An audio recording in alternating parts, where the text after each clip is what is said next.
नमस्कार, मैं हूं निखिल और आप देख रहे हैं इंडिया 24/7।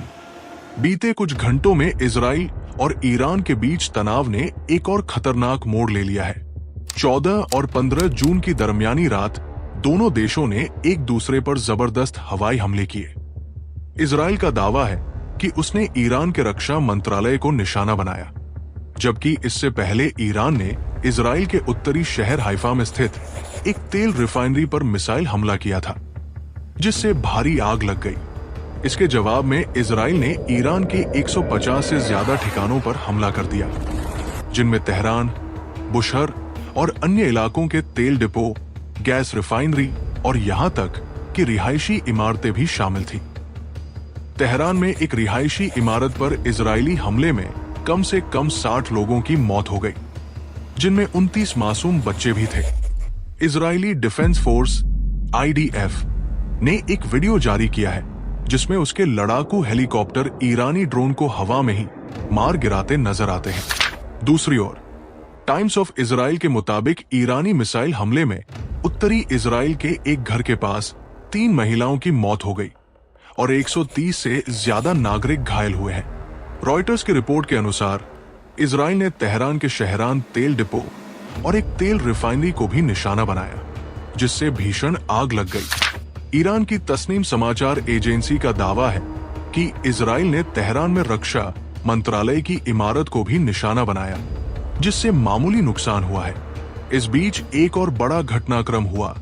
ईरान ने 15 जून को ओमान में होने वाली अमेरिका ईरान परमाणु वार्ता को रद्द कर दिया है।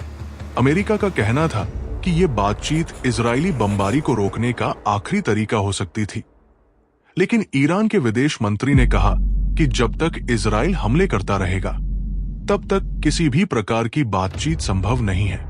उधर इजराइल के प्रधानमंत्री बेंजामिन नेतन्याहू ने कहा है कि अभी जो ईरान ने देखा है वो कुछ नहीं, आने वाले दिनों में वो असली जवाब देखेगा।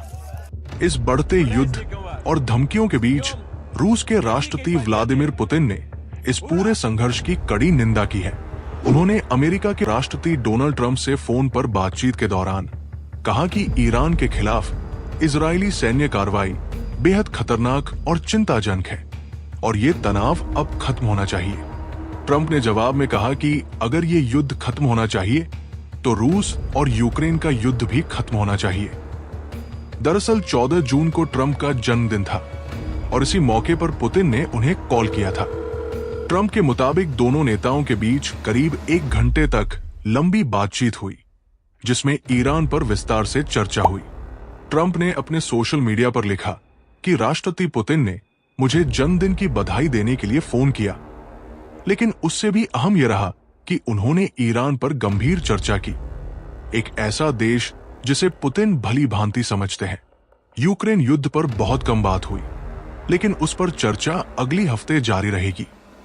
पुतिन के सहयोगी यूरी उशाकोव ने पत्रकारों को बताया कि पुतिन ने ट्रंप को आश्वस्त किया कि रूस ईरान के न्यूक्लियर प्रोग्राम से जुड़े मसलों को हल करने के पक्ष में है, ताकि तनाव घटाया जा सके।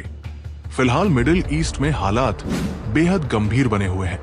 इजराइल ईरान टकराव में आम नागरिकों की जान जा रही है और ये संघर्ष धीरे धीरे परमाणु संकट की ओर खिंच रहा है। क्या ये युद्ध और आगे बढ़ेगा या कोई मध्य मार्ग निकलेगा? आपका क्या मानना है? हमें कमेंट में जरूर बताइए। मैं हूं निखिल, देखते रहिए इंडिया 24/7।